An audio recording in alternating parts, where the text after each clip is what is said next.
Hello everybody, welcome back to Let's Play Final Fantasy Crystal Chronicles. On this chapter we're going to find some events and we're going to go to Lynari Desert. And in hopes of, I'm really going to hope that we're going to do this in one part, in one video, which consists of 10 minutes in the speciality of the YouTube area. So, this guy right here is the Black Knight and he's fighting his imagination, which is staring right back at us. Anyways, this is the only time you're ever gonna see him fight, and the other time he's gonna be held up, and some dude's just gonna. I'll actually just save that up. I'll just save that for you guys later because there is a storyline with this guy, a separate storyline which has nothing to do with us. So he's just a hollow man, and he's gonna try to find that wandering white thing that he's fighting, which we don't know what he's talking about. He's apparently crazy to us, so. It's that's the Black Knight. There you go. Now here comes event number 2, which includes Gertie pulling another fast one against the, well, pulling just a fast one to the Yuk caravan from Shella, as he tries to sell a loaf of bannock for 10,000 gil. By the way, a loaf of bannock in this game, or I am actually not sure what a loaf of bannock is in real life. I'm assuming it's a piece of bread, which is unsliced.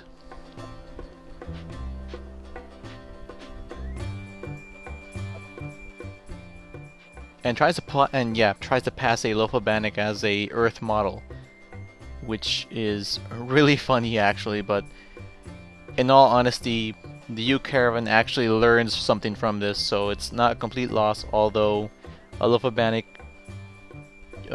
could be worth, I don't know, what's the exchange rate for gil nowadays, but this is just hilarious.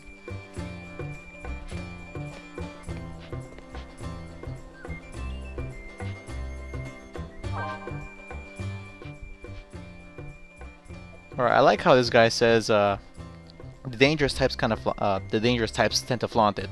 He's like saying he's some sort of a poison dart frog here, and he's saying that, you know, I have a big warning sign all over my body, so if you get near me, you're gonna get more than you bargained for. So I kind of like what he says right here, and he does somewhat have a point.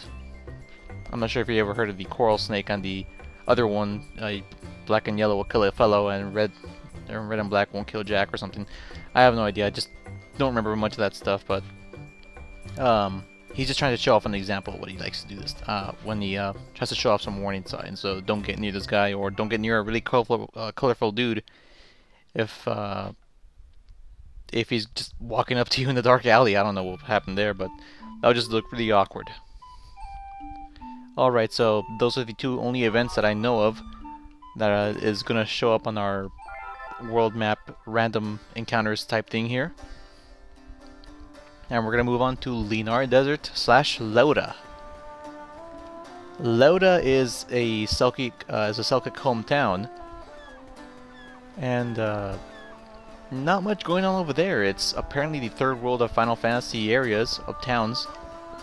And here's our good old friend Tristan. He's saying that if we can go to Leuda, we can find something there called a cactus flower, and he's saying it right now. I don't know. I kind of predicted that one on my hand. So if we can find that cactus flower for him, we'll get 50% off on our travel expenses, just like Expedia. But yeah, we're off to Leuda, and Leuda is apparently southwest from the Lynari Isle. Sorry, I'm not sure how I'm actually remembering all these geographical areas, but I'm just doing this just for the sake of this LP.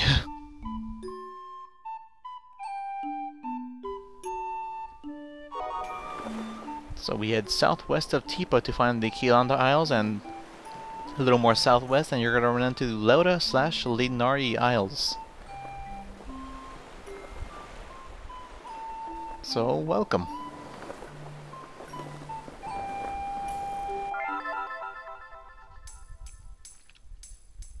Apparently a lot of people like this music in Leuda, I don't know why. Yeah, I find it a little weird, but Never really understood it, but we're gonna see some poverty around here, so I kind of find that funny.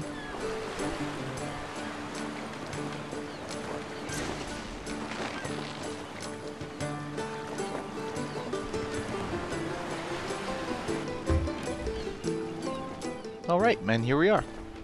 Lynari is apparently so uninhabitable that we see all the Selkies just living up right here near the shore.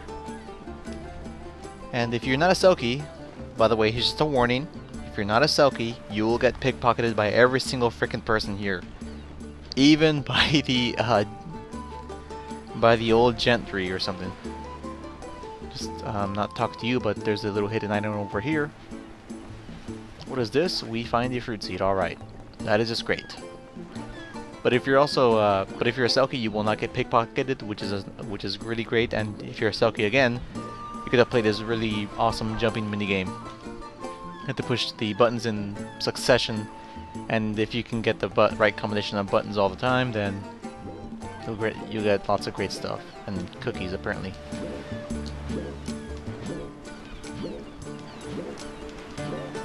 Whoa! Alright, so I got 10 points. That is my maximum high score for this part. If you want to try to compete against it, go for it. I mean, sure, put a video response if you feel like it. Then I'll see if I can try to compete against you. Wait, actually I didn't want to do that. No, I didn't want to do that. I think they don't use X or Y at all. But I stop it. Yeah, there we go. But yeah, that's the Selkie minigame. You cannot play this game as anyone else, only as the Selkies, so I truly feel sorry for anyone who is missing out on such an epic game. But that's too bad. This is a vendor over here, a pretty important one. She sells Jade and Ruby. These two are pretty hard to come by, so that's a location for another vendor. And this guy also sells some interesting stuff after he pickpockets you, after all. I mean, these are Selkies. But he sells you a bunch of interesting armors and weapons. And all the way to the left is a hidden area. Well, look at that. That is a Mog house. I mean, a Moogle house. I just have the habit of just calling it a Mog house. Don't know why. Don't know where that comes from. Who knows?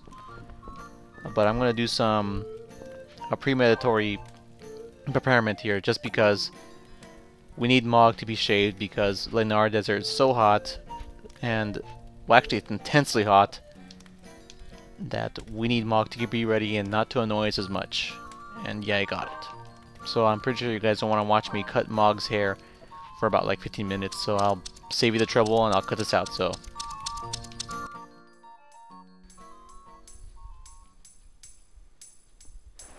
and we just came outside from the Moogle's house of some exciting 15 minutes of cutting Mog's hair. Oh geez, I don't know why Nintendo thought that was a good idea. That is just obnoxiously boring. And that, my friends, is that I don't think I'm going to cut Mog's hair ever again. I'll probably show you guys how annoying is this. And we're at Lynari Desert. We apparently cover all of it, but now we found an event, which is actually a small road bump. Oh shoot. And if that is a spear goblin, I believe. Yeah, that is one. That's interesting.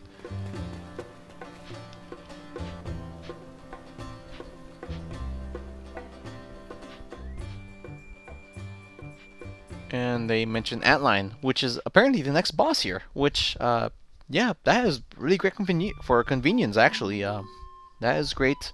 I don't really care what they said else. I just want to get to this level right now. Welcome to welcome to this level. As I'm going to start commenting a little bit on before this level begins, because there's something weird here.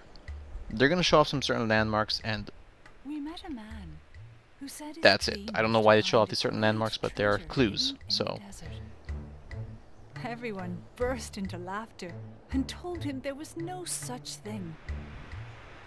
But the moment I saw this place, I felt his dream would surely come true. The desert glittered like a sea of jewels under that shimmering sun.